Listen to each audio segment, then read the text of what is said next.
welcome to Dapper Drams, where we taste and review whiskey to try to determine if the dram in our glass is indeed a Dapper Dram. Well, we're here in the map room today because, well, I wanted to share with you some of my maps. This is a map of Michigan. It's my home state. It's a pretty cool state if you ask me. We're the Great Lakes state. We border 4 of the 5 Great Lakes. Can your state say that? I didn't think so. Contrary to what Wisconsinites might say, we are the mitten state. I mean, just look at the state. It's shaped like a mitten. I'm not sure where they ever thought they could claim that title because clearly it's us. If you ever meet someone that points to their hand when they're trying to show you where they're from, they're not crazy. They're just from Michigan. Jerry drew us a map of Michigan and he asked if I would share it with you guys. Isn't that cute? We have some interesting cities here. That's right, we're not just Detroit, Flint, Lansing, and Ann Arbor. No, we've got plenty of other cities. Cities like Gay, Dick, Colon, Sac Bay, Climax, Flushing, Christmas, and Hell, Michigan. You know, Jerry was sent to us from Hell. Speaking of which, Jerry is a huge Detroit Lions fan.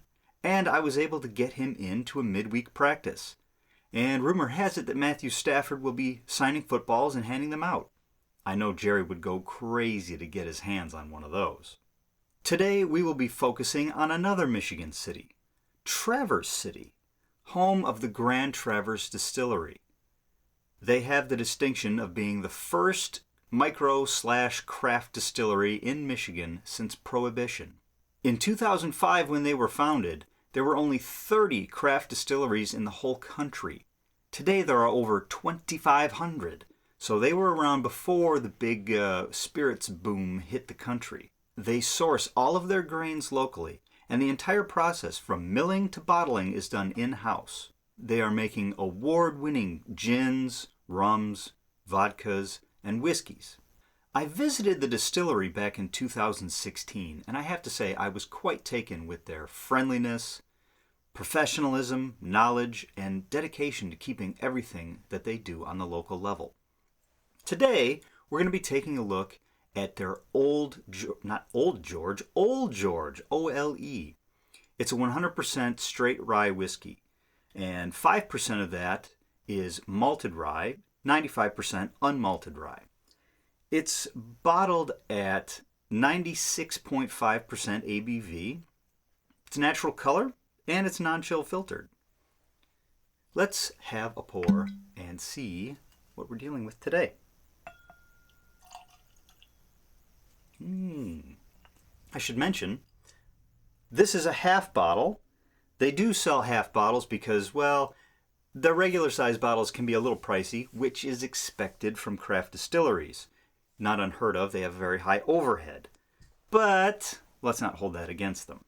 So why don't we go on in and have ourselves a nosing.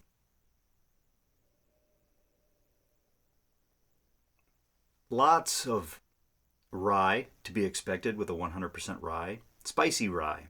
Most ryes are spicy. It's just a natural characteristic of rye whiskeys. But it's also very herbal.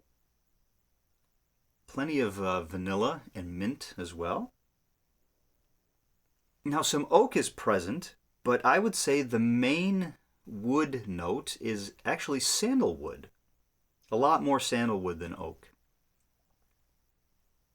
A fair amount of nutmeg with a little clove in there.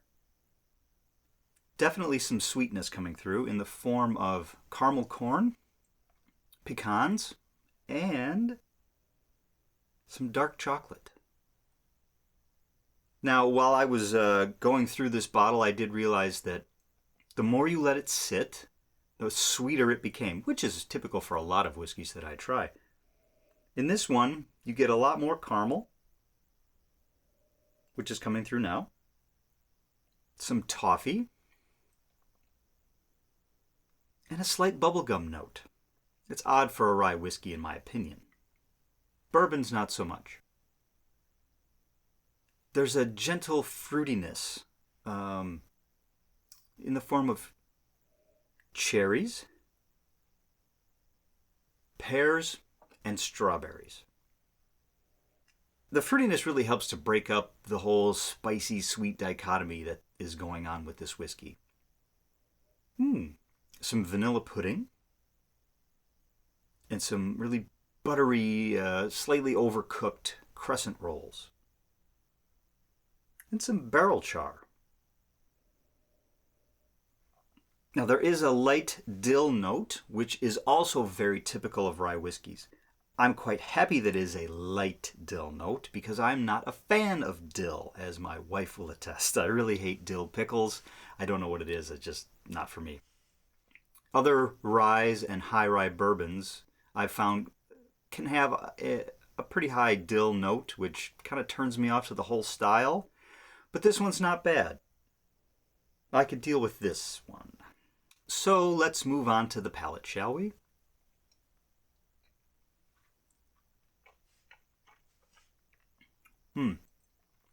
Yeah. You see, it's sweet. It's sweet on the arrival, but it quickly turns into more of a spicy sweet, rye heavy profile with lots of vanilla and that sandalwood from the nose. It's actually quite pleasant, the sandalwood. Usually with new American oak, you get a lot of heavy oak notes. This is definitely more sandalwood, and I really like it. It's very typical of Japanese whiskeys, I find, that you get sandalwood. This is obviously not Japanese, but it's there, and I do appreciate it.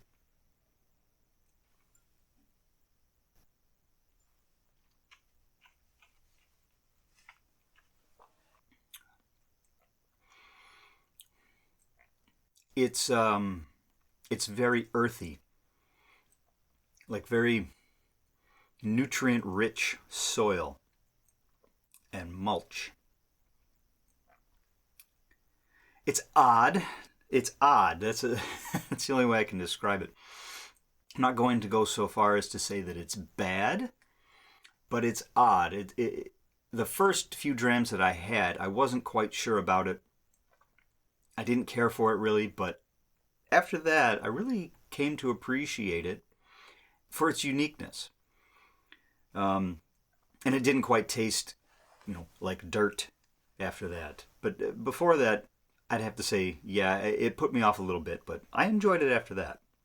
Let's have a little bit more.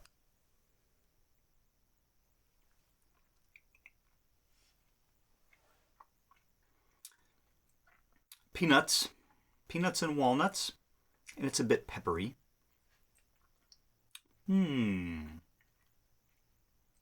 Some pine as well to go with the oak and sandalwood. Really quite a woody and earthy palate, but I do like it. Let's go for a little bit more.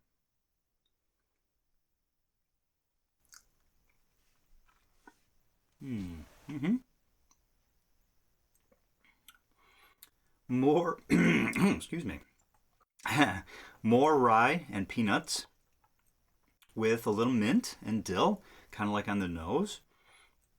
But like the nose, the mint and the dill are very subdued, which again I appreciate, because again I don't like dill. Let's have a little more.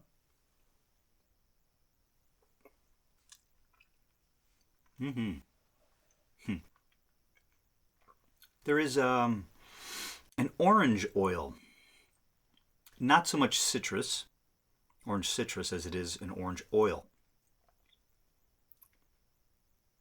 And pipe tobacco. Really quite pleasant.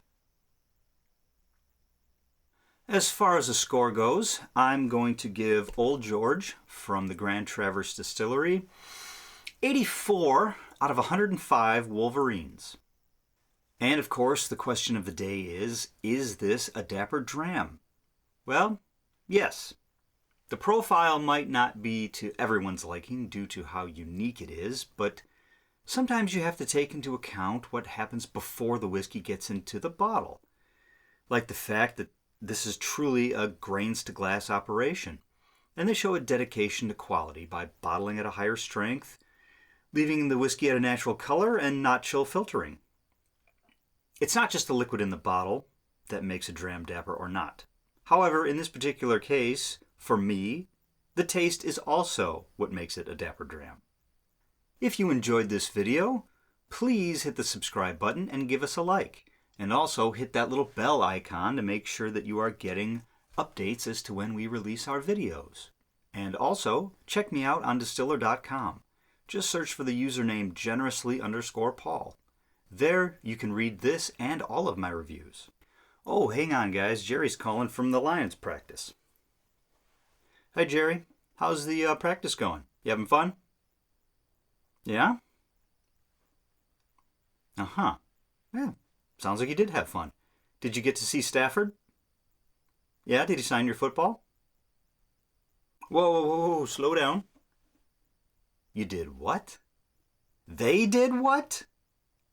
Oh, geez, Jerry. You're not serious, are you? Look, don't go anywhere. I'll be there in a bit to help sort all this out. Okay, bye. Well, according to Jerry, when Matt Stafford was signing his football, he thought it would be a good idea to try and tackle him and force a fumble. Apparently, Jerry hit him so hard that the Lions signed him on the spot to a 4-year, $16 million deal to play inside linebacker. I need to go find a lawyer to get him out of this mess. Jerry's no football player. We'll see you next time on Dapper Drams.